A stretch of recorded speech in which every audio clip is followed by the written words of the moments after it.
आपले हिंदुत्व हे द्वेष पसरवणारे नाही तर लोकांना जोडणारे आहे। उद्धव ठाकरे यांचे हिंदुत्व तोंडात राम आणि हाताला काम हे शिकवते, असे प्रतिपादन शिवसेना उद्धव बाळासाहेब ठाकरे पक्षाचे वरिष्ठ नेते सुभाष देसाई यांनी केले। वर्सोवा विधानसभा मतदारसंघातील शिया समाजाच्या समस्या सोडवण्यासाठी आयोजित एका कार्यक्रमात ते बोलत होते। शिवसेना उद्धव बाळासाहेब ठाकरे इनकी पार्टी की तरफ से मैं सुभाष देसाई 3 बार गोरेगांव का एमएलए रह चुका हूँ। 2 बार महाराष्ट्र गवर्नमेंट में रहा। पहले 5 साल देवेंद्र फडणवीस की गवर्नमेंट में था। बाद में उद्धव साहब ठाकरे, वो सरकार सिर्फ 2.5 साल थी, लेकिन वहाँ पे काम करने का एक जो एक्सपीरियंस रहा, इट वॉज रियली ग्रेट।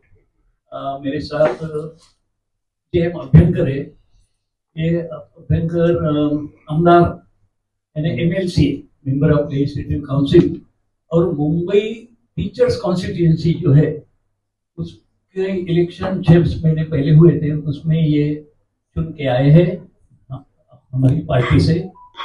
और शिक्षक सेना महाराष्ट्र के टीचर्स के बहुत बड़ा महासंघ है, फेडरेशन है, उसके वो लीडर रहे हैं। पहले महाराष्ट्र गवर्नमेंट में एजुकेशन के डायरेक्टर थे, एजुकेशन डिपार्टमेंट में, और शिक्षा के विषय में, एजुकेशन के विषय में इनका जो ज्ञान है, इनकी जो जानकारी है, मैं मानता हूँ आज के तारीख में महाराष्ट्र में शायद ही कोई और व्यक्ति ऐसे होगा कि टीचर्स और एजुकेशन, ये 2 विषय के सारे पहलुओं को इतनी गहराई से जानने वाले अभ्यंकर साहब है। अमोल कीर्तिकर आपसे जानते हैं, लोकसभा चुनाव में हमारे उम्मीदवार थे और सिर्फ 48 वोटों से एमपी नहीं बन सके। आप सभी को, हमको इसे दुख है और मानते हैं कि इस कसर को अब कसर नहीं रहने देंगे। मोदी खान को जिताएंगे, थैंक यू। और यही बात है कि मोदी सरकार, बीजेपी इसका जवाब नहीं देना चाहती, नहीं दे सकते, इसलिए वो बातें कौन सी उठाते हैं, बटेंगे तो कटेंगे, एक है तो सेफ है। तो हम क्या एक नहीं है क्या? अगर आप इतने विश्व गुरु, देश के इतने बड़े कद्दावर नेता जब वहां हेड है, तो हमारी सेफ्टी के बारे में चिंता होने की जरूरत क्या है?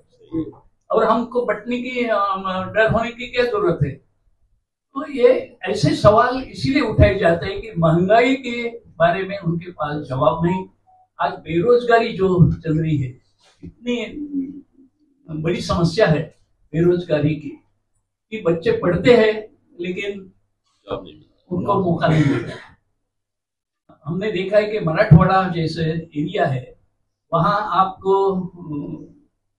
आश्चर्य लगेगा, लड़कों की शादी नहीं होती। क्यों? रोजगार नहीं है, नौकरी नहीं है। लड़की वाले अगर लड़की को ब्याह करेंगे तो कैसे घर में करेंगे कि वो लड़का कुछ कमाता होगा, वो तो पहली बात सोचते। तो एक के बाद एक समस्या अभी गंभीर होती जा रही है। दूसरा, धर्म में लड़ाई करना, ये करना। अभी हमने भी, हम हिंदू होने का कभी वो बात छुपाई नहीं। बाला साहब ठाकरे तो गर्व से हम हिंदू कहते थे, लेकिन उन्होंने कभी दूसरे धर्मों का द्वेष नहीं किया, उनको भी समझा, साथ में लिया। और इसलिए उद्धव साहब तो यही कहते हैं कि हमारा हिंदुत्व क्या है, मुंह में राम और हाथ को काम। हर कोई अपने भगवान को तो मानेगा ही, लेकिन हाथ को काम मिलना चाहिए, हकीकत है, इससे हम दूर नहीं हो सकते। यही बात चलती है कि उनका और हमारा 25 साल का गठबंधन था, नहीं जमा। कार्यक्रमात शिवसेना उभाटाचे वर्सोवा विधानसभा मतदारसंघातील उमेदवार हारून खान यांनी समाजातील सर्व गटासाठी काम करण्याचा आपला संकल्प व्यक्त केला। वर्सोवा विधानसभा मतदारसंघातील 2.87 लाख मतदार माझे भाऊ आणि बहिणी आहेत, त्यांच्यासाठी मी नेहमीच उपलब्ध असेल, असे त्यांनी सांगितले। 10 साल से जो आमदार है, कुछ लोग बोलते हैं कि हारून खान कौन है, हम हारून खान को नहीं पहचानते। मैं 35 साल से शिवसेना में कार्यरत हूँ। मैं 2002 से शिवसेना का शाखा प्रमुख हूँ। 17 साल तक शिवसेना का शाखा प्रमुख रहा। 4 नगर सेविका चुन के लाए नगर सेवक। 5वीं नगर सेविका शिवसेना की मेरी वाइफ शायदा हारून खान। मैं 7 साल से विभाग प्रमुख हूँ और इस विभाग में काम कर रहा हूँ। हमारी शिवसेना के एक प्रथा है कि जो तुमको प्रभाग दिया गया है उस प्रभाग में ही आपको काम करना है। दूसरे प्रभाग में जाके आपको ढवड़ा ढवल नहीं करना है, आपको उसमें दखलअंदाजी नहीं करना है। तो इस वजह से मैं दूसरे वार्ड में नहीं जाता था। मेरा वार्ड आपके बाजू में लक्की है। अब उसके बाद में मुझे 63 और 64 2 वार्ड की जिम्मेदारी मिली।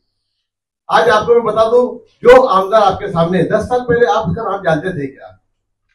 किसी को मालूम था कि ये कौन है? आज भी नहीं जानते। आज भी नहीं जानते। देखिए, तो ऐसी बात ऐसी है कि आपके यहाँ सबसे बड़ी प्रॉब्लम है ट्रैफिक की। जोगेश्वरी ईस्ट से वेस्ट में आने वाला जो ब्रिज है 10 साल से रुका हुआ है। रुका हुआ है कि नहीं रुका हुआ? आमदार चाहती तो काम करवा सकती थी। मैं आप लोगों से कहता हूं, अगर आप लोगों ने मुझ पर विश्वास किया और 20 तारीख के दिन मुझे वोट देकर 23 तारीख को विजय किया, तो सबसे पहला मेरा जो काम होगा वो एवीआर का ब्रिज जो रुका हुआ है उसे शुरू करने का। उससे क्या होगा कि वो ब्रिज शुरू होने से लोखंडवाला, शास्त्री नगर, ये पूरे आदर्श नगर का एरिया जो है वो सीधा ईस्ट से वेस्ट में चला जाएगा और नीचे एसपी रोड की सारी ट्रैफिक कम हो जाएगी। उसकी वजह से विजय जैसा की जो ट्रैफिक होती है ये भी कम हो जाएगी। हमारा वर्षों के अंदर जो पीछे से एक ब्रिज आता है वो भी उन्होंने रोक के रखा हुआ है। ये भी काम नहीं करते। फिर 10 साल के अंदर आप मुझे बताइए कि ये आमदार ने कौन सा बड़ा काम किया? कौन सा अस्पताल का काम किया? कौन से स्कूल का काम किया? कौन से बड़े क्रीडांगन के लिए काम किया? कौन से बड़े गार्डन के लिए काम किया? ये बताएं कि उन्होंने क्या नए काम किए 10 सालों के अंदर। मैं आपको बताता हूँ, एक छोटा नगर सेवक होने के नाते यहाँ पे विद्या देसाई में आप कैप्टन साहब रोड पे जाकर देखेंगे, महानगर पालिका के 520 करोड़ रुपए खर्च करके हमने जो संकुल बनाया छत्रपति शिवाजी महाराज संकुल, यहाँ पर बुंडेजा के सामने विद्या देसाई रोड पे, 10 साल में 10 बार उसका उद्घाटन किया। 10 साल में 10 बार।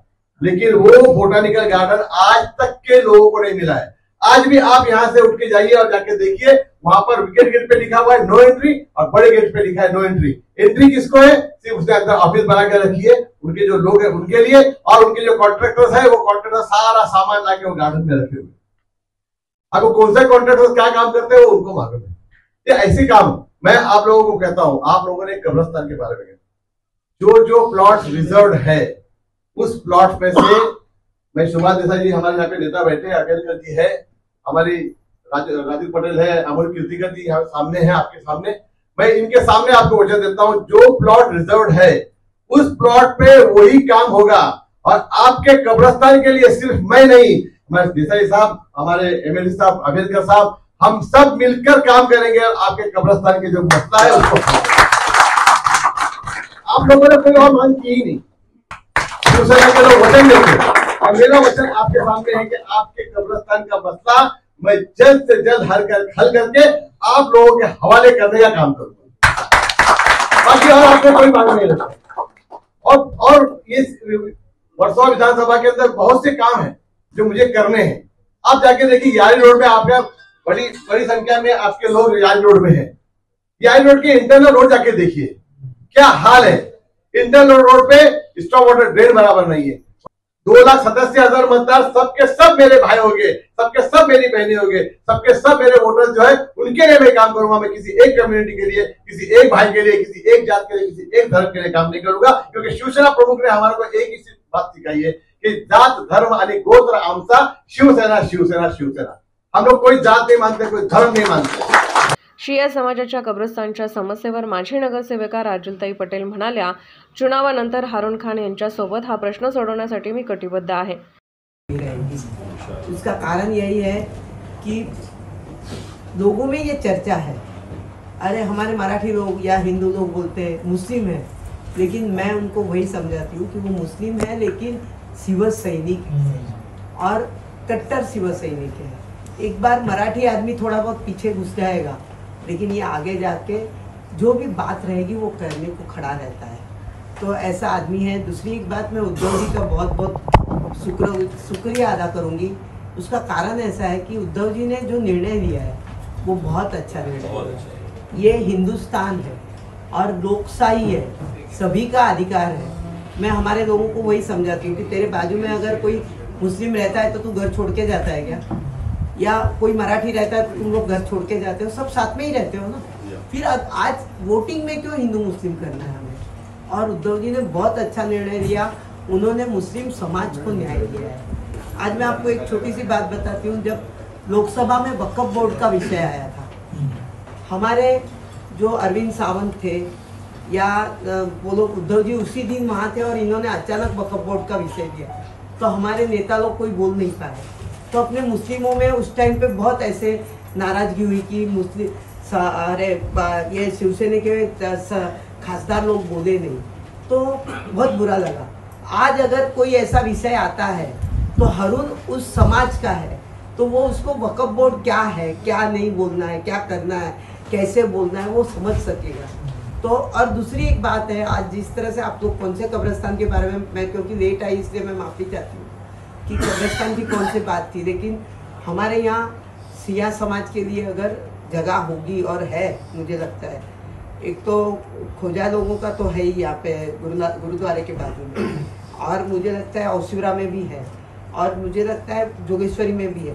तो जहाँ पे भी कब्रिस्तान के लिए रिजर्व रहेगा वहाँ पे हरून और हम लोग सब साथ में मिलके काम करेंगे।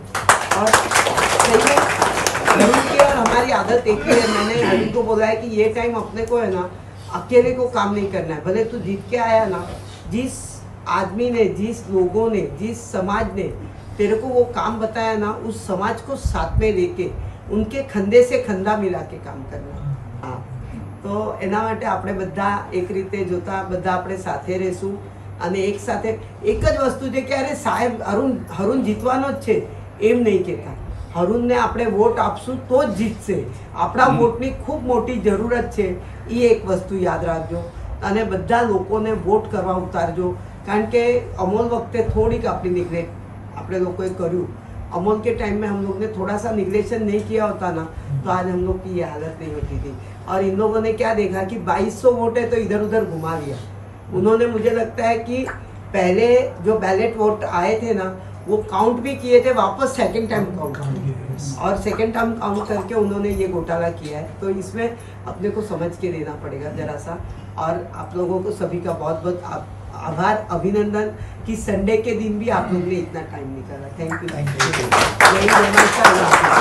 या कार्यक्रमात शिया समाजाचे प्रतिनिधी म्हणून वकील महमूद आब्दी आणि समाजसेवक जावेद जैदी यांनी समाजाच्या समस्या मांडल्या। कार्यक्रमाचे सूत्रसंचालन इखवी कौनसे MD कायम सय्यद यांनी केले। शिवसेनेचे ज्येष्ठ नेते अमोल कीर्तिकर आणि आमदार JM अभ्यंकर यांची या कार्यक्रमाला विशेष उपस्थिती होती। बहैसियत शिया कम्युनिटी के नहीं आई, हम बहैसियत महाराष्ट्रियंस यहाँ आए हैं। Very good. हम मला मराठी पण येत आहे, मी उर्दू स्पीकिंग आहे, पण मला मराठी पण येत आहे, पण इकडे जास्त करून मराठी जाणार लोक नाही आहे, त्यासाठी मैं इसलिए हिंदी में बात करूंगा। हम जो है यहाँ पर कब्रिस्तान एक अलग इश्यू है, लेकिन सबसे बड़ी बात यह है कि हमने अमोल कीर्तिकर साहब के टाइम पे बहुत काम किया था। तारिक पटेल गवाह हैं, इनके साथ में काम किया था। पहली खबर आई कि वो जीत गए, फोन किया था तुमने, 22 वोट से जीत गए। उसके बाद में वो शेलार पता नहीं कहां से आया और उसने आके धमाल किया, और उसने आके 48 वोटों से उनको बैलेट जो वोट्स होते हैं उससे। सिर्फ मुझे ये कहना है कि हम सब ये कह रहे हैं हारून भाई जो जीत गए, हारून भाई जीत जाएंगे। घर में बैठने से कोई जीतता नहीं है, साफ बात बता रहा हूं मैं, घर में बैठने से जीतता नहीं है। मैं सोचूंगा मेरे एक वोट से क्या होता है, मैं नहीं जाऊंगा। हारून भाई तो जीतने वाले ही हैं। हारून भाई की जगह अगर अरुण भाई भी होते, हम तब भी ऐसे ही काम करते। हारून भाई मुसलमान इसलिए हम काम नहीं कर रहे हैं हारून भाई का। हारून भाई ऐसी पार्टी से जुड़े हुए हैं कि जिन्होंने जैसे कि अभी देसाई साहब ने बताया, अब मैं खुद गवाह हूं कि हमारे यहाँ जो हमारी शाखा है, मेरे घर के बिल्कुल बराबर में शाखा 59, जहां पर हमारे तारिक भी हैं और हमारे परब साहब भी, सतीश परब भी वहां पर हैं। जो काम किया है कोविड के जमाने में, किसी जात धर्म को मुसलमान हिंदू नहीं देखा उन्होंने। जरूरी नहीं कि जो कार्यकर्ता है शिवसेना के वो जाके बात करें कि भाई वोट दीजिए आप और वो नहीं करें। हर एक कार्य करता है, जितने यहाँ बैठे हम सब कार्य करता है। हम सबका फर्ज है कि जाके हम काम करें और लोगों को उतारें और देखें, क्योंकि अब प्रोपेगेंडा ये हो रहा है कि पूरे महाराष्ट्र में सिर्फ एक मुसलमान को सीट दी गई है शिवसेना की तरफ से। हम कहते हैं कि मैंने जैसे पहले कहा कि हारून की जगह अरुण भी होता, हम तब भी ऐसे ही काम करते। बस इसी के साथ अपनी बात को खत्म करते हैं। जय हिंद, जय महाराष्ट्र। है और क्योंकि आपने ये खुद गारंटी ले ली है अरुण खान साहब की, तो कोई रीजन नहीं बनता है कि हमारी कम्युनिटी और ओवरऑल जितने लोग यहाँ बैठे हैं और उनके पीछे जितने लोग हैं वो क्यों नहीं आपको वोट देंगे। तो मैं ये कह सकता हूँ कि अब काफी कन्विंस्ड हैं लोग और आप सब 20 तारीख को खुद ही नहीं बल्कि अपनी सारी फैमिलीज को लेके जाएं और वोटिंग करें। हमारी पूरी जो कंपनी की भी यहाँ पर टीम है एक्सिकॉन की, वो सब इसी कॉन्स्टिट्यूंसी में होते हैं। ज्यादातर हमारे यहाँ ऑब्वियसली कॉम्बिनेशन ऐसा होता है कि क्योंकि हम महाराष्ट्र में बिजनेस करते हैं तो मैक्सिमम हमारे यहाँ मराठी स्पीकिंग और मराठी लैंग्वेज के और मराठी कम्युनिटी के लोग काम करते हैं। इन सबको भी एक एक करके हमने काफी कोशिश की है कन्विंस करने की। कुछ लोग नहीं थे, 2-3 दिन पहले मैं बात कर रहा था अपनी टीम से, तो उनको भी अब ये बात क्लियरली समझ में आ गई है कि अगर महाराष्ट्र का विकास और महाराष्ट्र की जो ओवरऑल ग्रोथ है उसको अगर सच में आगे बढ़ाना है तो सिर्फ एक ही पार्टी बची है और वो है यूबीटी। और उसके लिए जैसा ही साहब खुद गारंटी ले रहे हैं, तो मैं तो इनका बहुत पुराना जानने वाला हूँ और इनको एडमायर भी करता हूँ, इंस्पायर भी करता हूँ और मुझे पक्का भरोसा है। जैसे जावेद भाई ने कहा और सब लोगों ने कहा कि आप लोग घर से निकले और वोट डालें, वो बहुत इम्पोर्टेंट। मैं ड्रेसिंग करे हुए वोट करने गया था सिर्फ मशाल के लिए। जितने पुलिस वाले थे, वोटिंग का स्टाफ था, बड़े फौरन उन्होंने आपको दिया, हम और हमारी वाइफ वोट करके आए। तो ये कमिटमेंट का लेवल है आपकी पार्टी के लिए। हम लोग कांग्रेस के पुराने वोटर्स हैं, झूठ नहीं बोलेंगे, आपके सामने कह रहे हैं कांग्रेस में। लेकिन जब आपका कांग्रेस से समझौता हो गया तो पंजा ही उतना हमारा है जितना ही मशाल का निशान। और ये बच्चे को बताने वाली बात है। कितने लोग कंफ्यूज हो रहे थे वहां, शिवसेना के वोटर्स जो ट्रेडिशनल है, कितने लोगों ने गलती से तीर पर मोहर लगा दी, उनको नहीं मालूम। अब क्योंकि दूसरा चुनाव है, लेकिन इसमें अब जो 2 दिन आपके पास रहेंगे, जब आप ओपन नहीं कर पाएंगे कैंपेन, घर घर जाके अपने कार्यकर्ताओं से कहिए, बताए लोगों को कि निशान तुम्हारा ये है, मशाल है। हमने हमारे तो संपर्क में इतने लोग, हमने कहा यहाँ बॉम्बे में जिस भी कॉन्स्टिट्यूंसी में रहते हो, मैं तो वकील हूँ, हर तरह के लोगों से मिलता हूँ, यहाँ 2 ही निशान हो सकते हैं एनडीए के, या तो पंजा हो सकता है या मशाल। ये जहां हो उसी को वोट देना। हम दूसरों को भी वोट दिलवाएं और उनसे कहो जाओ वोट देने। घर में बैठ के इन्हें सपोर्टर तो चाहिए, लेकिन वोटर चाहिए हमें 20 तारीख को ज्यादा। इसलिए हम सबकी जिम्मेदारी है कि हम अपने अपने घरों से वोटरों को निकलवाएं और उनको बाकायदा इस बात पे आमादा करें, तैयार हो कि वो पोलिंग बूथ पर जाके कंफ्यूज नहीं हो और मशाल के निशान पर मोहर लगाएं और खान साहब हमारे कामयाब हो और फिर से एनडीए की सरकार बने, उसमें देसाई साहब भी मिनिस्टर हो और खान साहब भी मंत्री हो और ताई का भी जो वर्चस्व है वो और बढ़े हमारे क्षेत्र में। ऐसे लोग रहेंगे तो हम लोगों को बड़ा दिल में ताकत रहती है कि अच्छे लड़ने वाले लोग, मददगार लोग हमारे साथ हैं। बहुत बहुत शुक्रिया आपका और इंशाअल्लाह अल्लाह की जो मदद है वो शामिल हाल रहेगी और आप लोग 100% जीतेंगे। जागृत महाराष्ट्र न्यूज संपादक अमोल भालेराव, मालाड, मुंबई। जागृत महाराष्ट्र न्यूज चॅनलला आता आपण ट्विटरवरती देखील फॉलो करू शकता। तसेच जागृत महाराष्ट्राच्या वेबसाईटला भेट देण्यासाठी गुगलवर टाईप करा www.jagrutmaharashtranews.com। तसेच जागृत महाराष्ट्राला ट्विटर, इंस्टाग्राम, फेसबुक आणि यूट्यूबला फॉलो करा। तसेच बातम्यांना लाईक आणि शेअर करायला विसरू नका। धन्यवाद।